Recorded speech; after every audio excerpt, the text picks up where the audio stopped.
Welcome to Catterall's Corner. As you can see, I am not Adam Catterall, I am his proxy, Nick Peet. Many of you will know me as the UFC Commissioner. And I'm here to break down UFC 265, which went down at the weekend in Houston, Texas. In the UFC main event, Derek Lewis, the hometown favourite, took on Gane for the interim UFC heavyweight championship belt. Francis Ngannou, the actual champion, is taking the rest of the year off, see? So the UFC wanted to find out who was the true number one. It was the big punching Lewis against the technically superb phenom that is the Frenchman Gane. And I tell you what, he silenced the room. Gane was absolutely outstanding from start to finish. He proved that the sport is being moved on at a drastic rate. The sprawl and brawl style of the old-time heavyweights is long gone, baby. It's all about technique, it's all about speed, it's all about skill, and that's what Gane brought to the table in abundance. He dominated from start to finish. He used his extra reach, his speed to keep that range going, and when it was time to pull the trigger, boy, did he pull the trigger. He's been criticised recently for a lot of solid points decisions. Not this time. He pulled the trigger in the third round. He got Derek Lewis out of there in fine style, and he proved to the world that the heavyweight division is catching up with the rest of MMA. So, what have we got next? It's obvious. MMA has just been legalised in France. A showdown between Ngannou and Gane, the two champions now in the UFC, both French nationals, in Paris. Wow, what a way for the UFC to announce itself, not only back in Europe, but to do their first ever show in France. And on the other side of the coin, listen, I've got a semi-final as well. You've got Johnny Bones Jones, probably the GOAT, probably the greatest of all time, and you've got the most successful heavyweight in UFC history in Stipe Miocic as well. Let's make a semi-final there. Let's do Paris for all the gold, and guess what? We march into 2022 with probably the biggest super fight in the history of the UFC heavyweight division. Woohoo! Sign me up. In a co-main event in Houston, Texas, the legend himself, Jose Aldo, took on Pedro Munoz down at bantamweight. This was an incredibly tough fight for Aldo. Listen, we know he dominated the featherweight division for 10 years, but we also know that he then took 13 seconds, yes, just 13 seconds, to run into the left fist of Conor McGregor, and all that work that he'd done for a decade suddenly went down the drain, and he's kind of known globally for the guy that ran into Conor's fist and set Conor McGregor off to break all kinds of records and become a simultaneous champion. Well, Aldo's back, and guess what? Aldo's best division was probably always bantamweight. It's just when you're winning and dominating so much at a weight division that's probably a little bit too big for you, you ain't gonna fix it. But he was forced to fix it, and he was forced to go back to the table. Now back down at bantamweight. Yes, he hasn't had it all his own way. He was 2 for 2 going into this fight. But he should have got the win over Marlon Moraes, and he was rewarded for that performance with a shot at the vacant belt against Petr Yan. Listen, Petr Yan's the future, we know that. Petr Yan looks like he could do an Aldo up down at bantamweight and run this division for a long time. But what we did get was Aldo coming out of it, and we've seen enough of Aldo to think, is there something left in Scarface? Can he rebuild? Can he reinvent himself and really go on a run? There was a lot of questions asked going into this fight with Pedro Munoz, who is a tough wrestler, who's got heavy hands and his game everywhere. Bear in mind, Munoz changes his life by beating Jose Aldo. But what we got was vintage Aldo. Tremendous from start to finish. He was fast, he was accurate, the leg kicks were back, the combinations were back, but more than anything, the swag was back.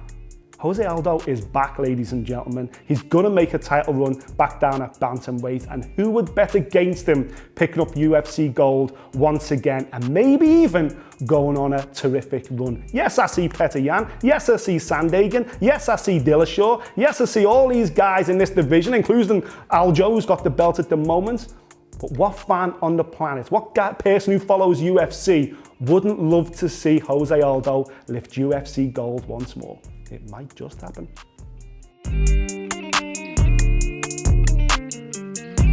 For me, the other standout performance down in Houston was Vicente Luque taking on Michael Chiesa in the welterweight division. Why are we talking about this fight, you might ask? Well, the implications could be huge on Birmingham's own Leon Edwards. As we know, Leon Edwards is on a terrific run at 170 pounds. His title shot is long overdue. He has jumped through hoop after hoop after hoop, but yet the UFC still haven't delivered him a rematch with Kamaru Usman. Now, the implications because of Luque's performance are thus. Vicente Luque has just beat a very dangerous opponent in Michael Chiesa. He took his time. Chiesa looked like he was bossing it on the feet. They eventually hit the ground. You think, wow, this is what Chiesa wants.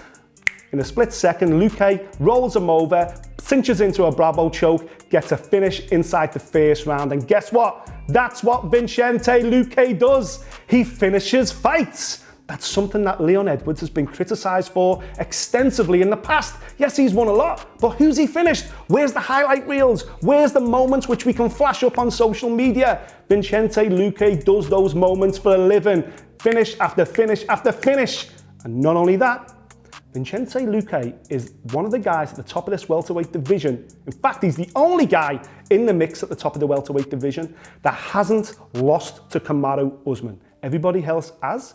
Usman is about to lap everybody, if you like, as champion. Edwards has faced them before and lost before. Luque, there's an argument there that Vicente Luque should be straight after Colby Covington because he deserves it. He's the highlight reel. He put bums on seats, and Usman has never beaten him before. Wow, that's Burns, Luque, and Usman. All former teammates, all at the top of this welterweight division, bossing it, controlling the belt. Come on. We need Leon Edwards to get a big fight, and we need a big fight soon. Please, Jorge Masvidal, come out to hiding, give our boy a shot, because Leon needs a finish, otherwise he's going to get pushed out to the title picture again. Let's talk about this lightweight division. As UFC fans already know, I was crowned a commissioner because it was me that came up with the tournament in the lightweight, which involved Conor McGregor and Dustin Poirier and Dan Hooker and all these guys that are in the mix there. Charles Oliveira obviously has got the belt at the moment. And we reinvented it. We put it back forward again. When Conor got beat, we said, listen, Conor deserves another shot. It's Conor McGregor. Let's start the tournament over again. But Conor's done now.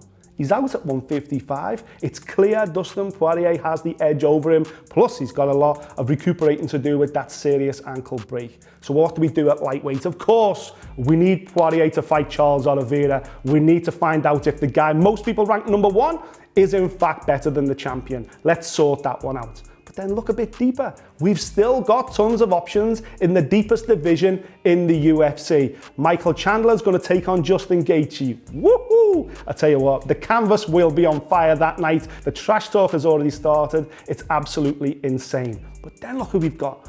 Islam Makhachev.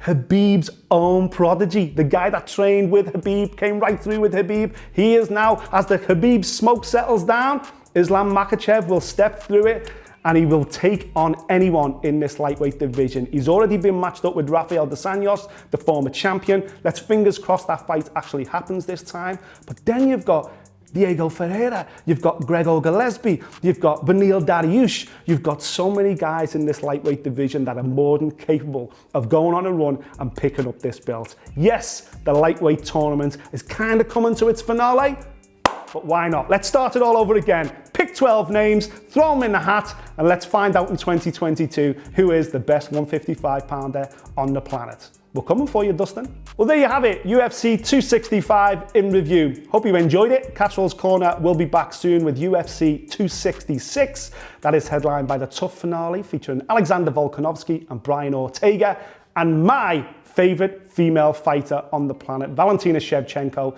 defending her title in the co-main event. Don't miss it.